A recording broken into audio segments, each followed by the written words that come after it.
യുവാക്കൾ ശരിക്കും ആരാധിക്കാൻ ആരംഭിക്കുന്നത് ചാമരം എന്ന് പറയുന്ന സിനിമയിലൂടെയാണ്. ടീച്ചറെ പ്രണയിക്കുന്ന സ്റ്റുഡന്റ്, പ്രതാപ് പോത്തന്റെ ചായയുള്ള ചെറുപ്പക്കാര്, പ്രതാപ് പോത്തൻ സ്റ്റൈൽ കണ്ണട ഒക്കെ വെക്കുന്ന ആൾക്കാര്, ഒരു ഇന്റലക്ച്വൽ പരിവേഷം ഉള്ള ആളുകൾ ഒക്കെ പ്രതാപ് പോത്തനെ പോലെ എന്ന് പറയുന്ന രീതിയിലേക്ക് കാര്യങ്ങൾ മാറും.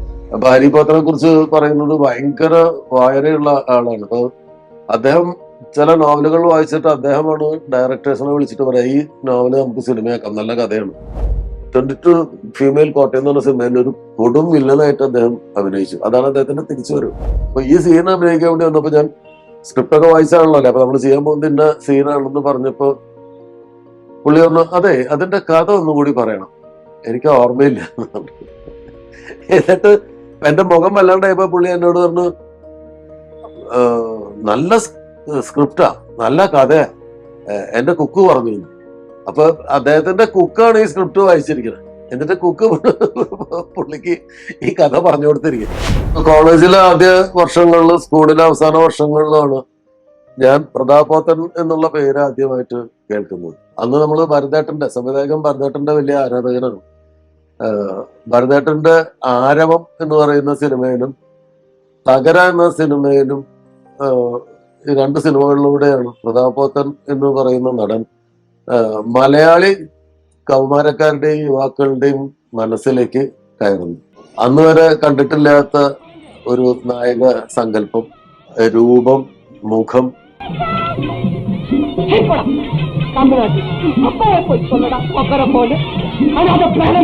കോഴിക്കുട്ടന്മാർക്കൊക്കെ സുഖം തന്നെയല്ലേ?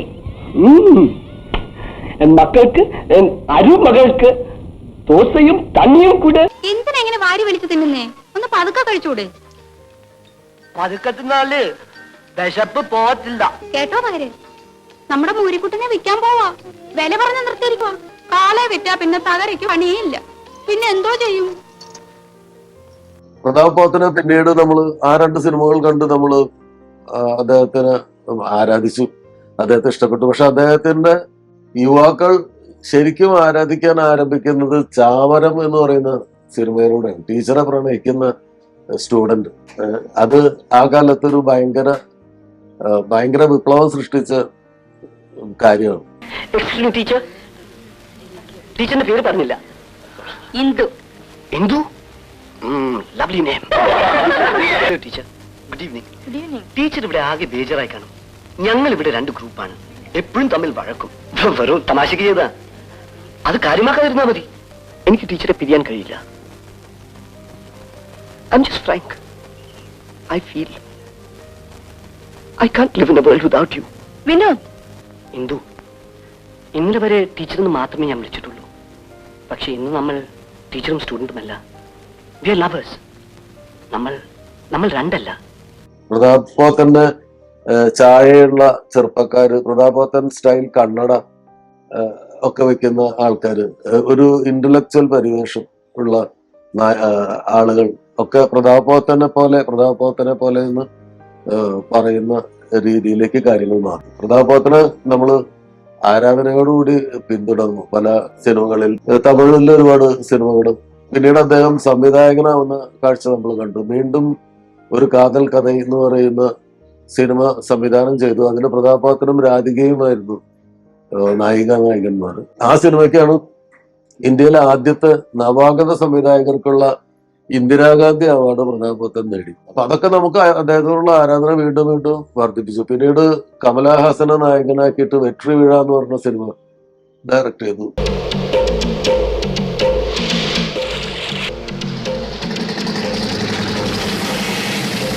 തമിഴില് സത്യരാജനെ വെച്ചിട്ട് ജീവ എന്ന് പറയുന്ന സിനിമ, അങ്ങനെ കുറേയേറെ സിനിമകൾ തമിഴിൽ അദ്ദേഹം ഡയറക്ട് ചെയ്തു. മലയാളത്തില് MP സാറിന്റെ തിരക്കഥയില് ഋതുഭേദം എന്ന സിനിമ വിനീതിനെയൊക്കെ നായകനാക്കിയിട്ട് സംവിധാനം ചെയ്തു.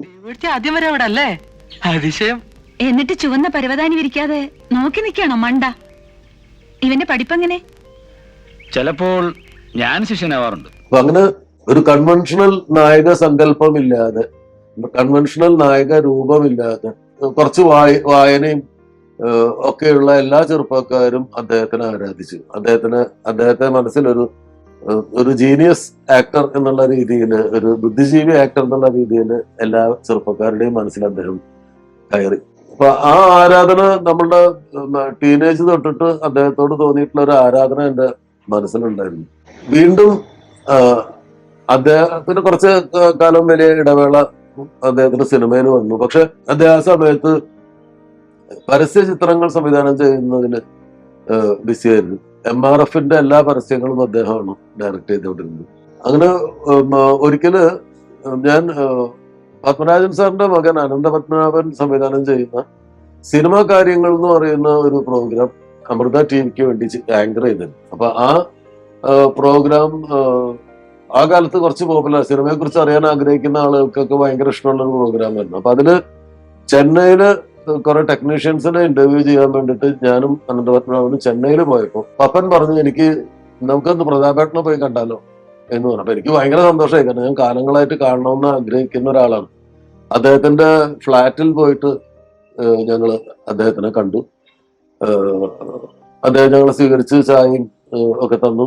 കുറെ നേരം സംസാരിച്ചിരുന്നു. അദ്ദേഹം വായിക്കുന്ന പുതിയ നോവലുകളെ കുറിച്ച് പറഞ്ഞു. പഴയ പത്മരാജനോടൊപ്പം വർക്ക് ചെയ്തിരുന്ന ആ കാലത്തെ കുറിച്ച് പറഞ്ഞു. അന്ന് അങ്ങനെ ഒരു പരിചയപ്പെടൽ ഉണ്ടായി. അവിടെ ഞാനൊരു ഫാൻ ബോയ് ആയിട്ട് അനന്തപത്മനാഭനും പ്രതാപ് പോത്തനും തമ്മിൽ സംസാരിക്കുന്നത് ഇങ്ങനെ കേട്ടിരിക്കുന്ന ഒരാളായിരുന്നു. അപ്പൊ നമുക്ക് അദ്ദേഹത്തെ കുറിച്ചും അദ്ദേഹത്തിന്റെ സഹോദരൻ ഹരി പോത്തനെ കുറിച്ചും ഇവരുടെ പിതാവ് കുളത്തങ്കൽ പോത്തനെ കുറിച്ചും ഒക്കെ ഒരുപാട് കഥകൾ നമ്മൾ സിനിമാ രംഗത്ത് കേട്ടിട്ടുണ്ട്. ഹരി പോത്തൻ ആണ് സുപ്രിയ എന്ന് പറയുന്ന വലിയ നിർമ്മാണ കമ്പനി, അദ്ദേഹം ലോറി പോലെയുള്ള സിനിമകൾ, ഒരുപാട് ക്ലാസിക് മലയാള സിനിമകളുടെ നിർമ്മാതാവായിരുന്നു ഹരി പോത്തൻ. അപ്പൊ ഹരി പോത്തനെ കുറിച്ച് പറയുന്നത് ഭയങ്കര വായനയുള്ള ആളാണ്. അപ്പൊ അദ്ദേഹം ചില നോവലുകൾ വായിച്ചിട്ട് അദ്ദേഹമാണ് ഡയറക്ടേഴ്സിനെ വിളിച്ചിട്ട് പറയാം, ഈ നോവല് നമുക്ക് സിനിമയാക്കാം, നല്ല കഥയാണ് എന്ന് പറഞ്ഞിട്ടുള്ള സജഷൻസ് അദ്ദേഹമാണ് കൊടുക്കുക. അത്രയും അദ്ദേഹത്തിന് സാഹിത്യവുമായിട്ടൊക്കെ ബന്ധമുള്ള ഒരാളായിരുന്നു. സ്വാഭാവികമായിട്ടും അദ്ദേഹത്തിന്റെ അനിയൻ പ്രതാപ് പോത്തനെ സിനിമയിലേക്ക് കൊണ്ടുവരുന്നതും അഭിനയിപ്പിക്കുന്നതും ഒക്കെ അദ്ദേഹത്തിന്റെ കൂടി ഒരു കാർമ്മികത്വത്തിലാണ്. അപ്പം അങ്ങനെ ഈ കുടുംബത്തെ കുറിച്ച് മുഴുവൻ, കുളത്തുങ്കൽ പോത്തൻ എന്ന് പറയുന്നത് വലിയ വ്യവസായിയാണ്, വളരെ വലിയ വ്യവസായിയാണ്, ഭയങ്കര റിച്ച് ആയിട്ടുള്ള ആളാണ്. അവരുടെ ഇളയ മകനാണ് പ്രതാപ് പോത്തൻ. അപ്പം കുളത്തുങ്കൽ പോത്തനെ കുറിച്ച് ഒരുപാട് കഥകളുണ്ട്. ബെൻസിന്റെ ഓൾ കേരള ഡീലറായിരുന്നു അദ്ദേഹം. ബെൻസ് കാറുകൾ ഡീൽ ചെയ്തിരുന്ന ആളാണ്. അവർക്ക് പിന്നെയും പല വാഹനങ്ങളുടെയും ഡീലർഷിപ്പ് ഉണ്ടായിരുന്നു. അപ്പൊ അങ്ങനെ ഒരുപാട് കഥകൾ കേട്ടിട്ടുള്ള ഒരു വലിയ ഫാമിലിയിൽ നിന്ന് വരുന്ന ഒരാളാണ്. നമ്മൾ ആരാധനയോട് കൂടിയിട്ട് അദ്ദേഹത്തെ കണ്ടുകൊണ്ടിരുന്നു. അങ്ങനെ ഇരിക്കുകയാണ് അയാളും ഞാനും തമ്മിൽ എന്ന് പറയുന്ന തിരക്കഥ സിനിമയാക്കാൻ തീരുമാനിക്കും. ഒരു സിനിമ ചെയ്യാൻ തീരുമാനിക്കുന്ന അതിന്റെ തിരക്കഥയൊക്കെ കംപ്ലീറ്റ് ചെയ്ത് കഴിഞ്ഞപ്പോൾ പൃഥ്വിരാജ് അഭിനയിക്കുന്ന രവി തരകന്റെ മെന്ററായിട്ട് ഉള്ള ഡോക്ടർ സാമുവൽ എന്ന് പറയുന്ന ഒരു ക്യാരക്ടറാണ്. അപ്പൊ അത് എഴുതുമ്പോൾ ബോബിയുടെയും സഞ്ജയുടെയും മനസ്സിൽ അത് മറ്റേ നമ്മുടെ നസ്രുദ്ദീൻ ഷായാണ് അവരുടെ മനസ്സിൽ ആ ക്യാരക്ടറിന് ഉണ്ടായിരുന്നത്. ഇപ്പൊ നസ്രുദ്ദീൻ ഷായെ സമീപിച്ചപ്പോ മലയാളം പറയാൻ അറിയാത്തതുകൊണ്ട് ചെയ്യാൻ ബുദ്ധിമുട്ടാണെന്ന് പറഞ്ഞു. പക്ഷെ അത് നമ്മൾ പറഞ്ഞത് ഒരു ഇംഗ്ലീഷ് കലർന്ന മലയാളം പറഞ്ഞാൽ മതി, അയാൾ ഒരു ഹിൽ സ്റ്റേഷനിൽ ജോലി ചെയ്യുന്ന ഡോക്ടറാണ്. പിന്നെ ഒരു ഇംഗ്ലീഷ് കലർത്തിയിട്ട് മലയാളം പറയുമ്പോൾ അത്ര വലിയ ബുദ്ധിമുട്ടുണ്ടാവില്ല എന്നൊക്കെ പറഞ്ഞു. പക്ഷെ പുള്ളിക്ക് അതിലൊരു വിശ്വാസമില്ലായിരുന്നു. അങ്ങനെ പിന്നെ ആര് എന്ന് ആലോചിച്ച് പല വിചിത്രമായ കാസ്റ്റിങ്ങുകളൊക്കെ ഓരോരുത്തർ സജസ്റ്റ് ചെയ്തു. ഞാൻ ആ സമയത്തൊരു സ്ഥലത്തില്ലാതിരുന്ന സമയത്ത് എന്നോട് ചോദിക്കാതെ തന്നെ ചില ആർട്ടിസ്റ്റുകളെയൊക്കെ ഇവർ അപ്രോച്ച് ചെയ്തു. അതൊക്കെ പല കാരണങ്ങൾ കൊണ്ട് നടന്നില്ല. അപ്പൊ ഏറ്റവും ആദ്യം നസ്രുദ്ദീൻ ഷാ നടക്കില്ല എന്ന് ഉറപ്പായപ്പോ ഞാൻ പറഞ്ഞ പേര് പ്രതാപ് പോത്തന്റെയാണ്. അപ്പൊ ആ സമയത്ത് ആഷിഖ് സംവിധാനം ചെയ്ത 22 ഫീമെയിൽ കോട്ടയം എന്ന് പറഞ്ഞ സിനിമയിൽ ഒരു കൊടും വില്ലനായിട്ട് അദ്ദേഹം അഭിനയിച്ചു. അതാണ് അദ്ദേഹത്തിന്റെ തിരിച്ചുവരവ്. അയാൾ ഞാനും തമ്മിലിന്റെ നിർമ്മാതാവ് കറിയാച്ചൻ സാറിനൊക്കെ ഒരു ചെറിയ സംശയം ഉണ്ടായിരുന്നു. അത് പ്രതാപ് ഇപ്പൊ ഭയങ്കര വില്ലനായിട്ട് അഭിനയിച്ചതാണ്, അത് ശരിയാവില്ല, ആളുകളുടെ മനസ്സിൽ ഇത് ഭയങ്കര ഡിവൈൻ ആയിട്ടുള്ള ഒരു ക്യാരക്ടറാണ്. അപ്പൊ ഞാൻ പറഞ്ഞു അത് അദ്ദേഹത്തിന് ഭയങ്കരമായിട്ട് മാച്ച് ചെയ്യും, അദ്ദേഹത്തിന്റെ രൂപം താടിയൊക്കെ വെച്ചിട്ട് അദ്ദേഹം അഭിനയിച്ചാൽ ഭയങ്കര രസമായിരിക്കും എന്നൊക്കെ ഞാൻ നിർബന്ധം പറഞ്ഞു നോക്കിയെങ്കിലും അന്നും അവര് സമ്മതിച്ചില്ല. അത് കഴിഞ്ഞ് ഞാൻ ഈ ഒരു യാത്രയൊക്കെ കഴിഞ്ഞ് വന്നു കഴിഞ്ഞപ്പോ ഞാൻ ഈ സജസ്റ്റ് ചെയ്ത കാര്യം ഒരു മറന്നു തോന്നുന്നു. എന്നോട് ഒരു പുതിയ സജഷൻ പറയുന്ന പോലെ വന്നു, നമുക്ക് പ്രതാപ് പോത്തനെ ആലോചിച്ചാലോ എന്ന് എന്നോട് പറഞ്ഞു. അപ്പൊ ഞാൻ പറഞ്ഞു ഇതല്ലേ ഞാൻ ആദ്യം പറഞ്ഞത്, അങ്ങനെ വീണ്ടും പ്രതാപ് പോത്തനിലേക്ക് എത്തി. പ്രതാപേട്ടൻ കഥ കേട്ട് ചെയ്യാമെന്ന് സമ്മതിച്ചു. അങ്ങനെ അപ്പൊ അദ്ദേഹത്തിന് സ്ക്രിപ്റ്റ് മലയാളം വായിക്കാൻ ബുദ്ധിമുട്ടാണ്, ഇംഗ്ലീഷിൽ വേണമെന്ന് പറഞ്ഞ് ഇംഗ്ലീഷിൽ ടൈപ്പ് ചെയ്ത് ഇതൊക്കെ കൊടുത്തു, മലയാളം സ്ക്രിപ്റ്റും കൊടുത്തു. അങ്ങനെ മൂന്നാറില് ആദ്യത്തെ സീൻ ഷൂട്ട് ചെയ്യാൻ വേണ്ടിയിട്ട് എന്നുവെച്ചാൽ ഒരു ഷെഡ്യൂള് ആണ് മാത്രം അപ്പൊ ചെയ്യുന്നത്. അത് കഴിഞ്ഞ പിന്നെ അദ്ദേഹത്തിന് കുറെ കഴിഞ്ഞിട്ട് ഉള്ളൂ. അപ്പൊ ഈ സീൻ അഭിനയിക്കാൻ വേണ്ടി വന്നപ്പോ ഞാൻ സ്ക്രിപ്റ്റ് ഒക്കെ വായിച്ചാണല്ലോ, അപ്പൊ നമ്മൾ ചെയ്യാൻ പോകുന്നതിന്റെ സീനാണെന്ന് പറഞ്ഞപ്പോ പുള്ളി പറഞ്ഞു, അതെ അതിന്റെ കഥ ഒന്നുകൂടി പറയണം, എനിക്ക് ഓർമ്മയില്ല. എന്നിട്ട് എന്റെ മുഖം വല്ലാണ്ടായപ്പോ പുള്ളി എന്നോട് പറഞ്ഞു, നല്ല സ്ക്രിപ്റ്റാ, നല്ല കഥയാ, എന്റെ കുക്ക് പറഞ്ഞു. അപ്പൊ അദ്ദേഹത്തിന്റെ കുക്കാണ് ഈ സ്ക്രിപ്റ്റ് വായിച്ചിരിക്കുന്നത്. എന്നിട്ട് കുക്ക് പുള്ളിക്ക് ഈ കഥ പറഞ്ഞു കൊടുത്തിരിക്കുക. അപ്പൊ പുള്ളിക്ക് അത് മനസ്സ് കയറിയിട്ടില്ല. പിന്നെ പുള്ളി അതിന്റെ ഇംഗ്ലീഷ് സ്ക്രിപ്റ്റ് കുറെയൊക്കെ വായിച്ചു, പക്ഷെ പുള്ളിക്ക് ഓർമ്മയില്ല. അപ്പൊ അങ്ങനെ ഞാനാകെ വിറച്ചു, എന്ത് ചെയ്യുന്ന അറിയില്ല. അങ്ങനെ പുള്ളി പറഞ്ഞു, ഞാൻ പ്രിപ്പയർഡ് അല്ല തന്നെ, അങ്ങനെയാണെങ്കിൽ ഞാൻ അങ്ങോട്ട് മാറിയല്ലോ, വേറെ ആരെ കൊണ്ടെങ്കിലും ചെയ്യിക്കാൻ പറ്റുമോ? അങ്ങനെ ഞാൻ പറഞ്ഞു, അതല്ല ഇത് സാറ് തന്നെ ചെയ്യണം, ഞാൻ പറഞ്ഞുതരാം, സീൻ എക്സ്പ്ലെയിൻ ചെയ്യാം എന്ന് പറഞ്ഞാൽ. അപ്പൊ ഞാനിരുന്നിട്ട് ഇതിന്റെ കഥ ചുരുക്കി പറഞ്ഞു കൊടുത്തു, ഈ കഥാസന്ദർഭം എന്താണെന്ന് ഡീറ്റെയിൽ ആയിട്ട് പറഞ്ഞു. അത് കഴിഞ്ഞിട്ട് നമ്മൾ ഈ ഷോട്ട് എടുക്കാം, അത് കഴിഞ്ഞിട്ട് ബോബി വന്നിട്ട് കഥ പറഞ്ഞു തരുന്നു, വീണ്ടും കഥ ഒന്നുകൂടി വിശദമായി പറഞ്ഞു തരുന്നു പറഞ്ഞിട്ടാണ് നമ്മള് അദ്ദേഹത്തിന് ശരിക്കും എന്താണെന്നൊന്നും പിടികിട്ടിയിട്ടില്ല ആ സീൻ എടുക്കുന്നത്. ആ സീൻ പടത്തിന്റെ ഓപ്പണിങ്ങിൽ ആക്സിഡന്റ് ഒക്കെ കഴിഞ്ഞിട്ട് ഇദ്ദേഹത്തെ കാണാൻ വേണ്ടി വരുമ്പോ അദ്ദേഹം ഇവനോട് സംസാരിക്കുന്നത് ഒരു ഹാലൂസിനേഷൻ ആണ്, അല്ലെങ്കിൽ ഒരു ഇമാജിനേഷനിലുള്ള ഒരു സീനാണ്. ശരിക്കും അദ്ദേഹം മരിച്ചു കഴിഞ്ഞിരിക്കുന്നു. അദ്ദേഹം മരിച്ചു എന്നുള്ളതാണ് പുള്ളി അവിടെ വരുമ്പോ അറിയുന്നത്, രവിതരകൻ അറിയുന്നത്. അപ്പൊ ആ സമയത്തുള്ള ഇവന്റെ ഒരു തോന്നലാണ് ഇദ്ദേഹം ഇവനായിട്ട് കമ്മ്യൂണിക്കേറ്റ് ചെയ്യുന്നത്. ആ സീനാണ് ഷൂട്ട് ചെയ്യുന്നത്. പോലും അറിയാത്ത എന്തോ ഒരു കാരണം തരകൻ ചെയ്ത ആ സർജറിക്ക് പിന്നിലില്ലേ? തരകന് മാത്രം അറിയാവുന്ന എന്തോ ഒരു കാരണം. അങ്ങനെ ആ സീൻ ഷൂട്ട് ചെയ്ത് അദ്ദേഹം തിരിച്ച് ചെന്നൈയിലേക്ക് പോയി. അങ്ങനെ ഒരു ദിവസം എനിക്കൊരു കോൾ വന്നു, അതെ ഞാൻ താടിയും മീശ എടുക്കാൻ പോവാണ്, ഞാൻ മറന്നുപോയി മുമ്പ് അഭിനയിച്ച ഒരു സിനിമ, അതിലെനിക്ക് താടിയില്ല, ഞാൻ ഭയങ്കര വില്ലനാണ്, അതിൽ താടിയൊന്നും ഇല്ലാത്ത ഒരു രൂപത്തിലാണ് അമ്മ അഭിനയിച്ചത്. അപ്പൊ അതിന്റെ ബാക്കി ഷൂട്ട് ചെയ്യുമ്പോൾ താടി പറ്റില്ല, ഞാൻ ചതിക്കരുത്, താടി എടുത്തു കഴിഞ്ഞാൽ നമ്മളിത് കണ്ടിന്യൂറ്റിയാണ്, ഇവിടെയും കണ്ടിന്യൂറ്റിയാണ്. ആണോ അല്ലേ, അതെ അല്ലേ എന്നൊക്കെ പറഞ്ഞിട്ട് പുള്ളി കട്ട് ചെയ്ത. പിന്നെ എനിക്ക് നല്ല പേടിയുണ്ട്, കാരണം പുള്ളി വേലും നോക്കാത്ത ആളാണെന്ന് എനിക്ക് ആദ്യത്തെ ദിവസം തന്നെ മനസ്സിലായി. തിരിച്ചു വരുമ്പോ താടി ഉണ്ടാവുമോ എന്നുള്ളത് അറിയില്ല. അങ്ങനെ ഞാൻ മേക്കപ്പ് മാനെ വിളിച്ചു പറഞ്ഞു, എന്തായാലും അദ്ദേഹത്തിന് അന്ന് വന്നപ്പോഴുള്ള താടി നമുക്ക് വേണം, അപ്പൊ ഇനി വരുമ്പോ എങ്ങനെയാ വരികയെന്ന് അറിയില്ല, ഒരു താടി റെഡിയാക്കി വെക്കണം, കാരണം ചിലപ്പോ പുള്ളി ഷേവ് ചെയ്തിട്ടായിരിക്കും വരിക, സിനിമ ഷൂട്ടിംഗ് മാറ്റി വയ്ക്കാനും പറ്റില്ല.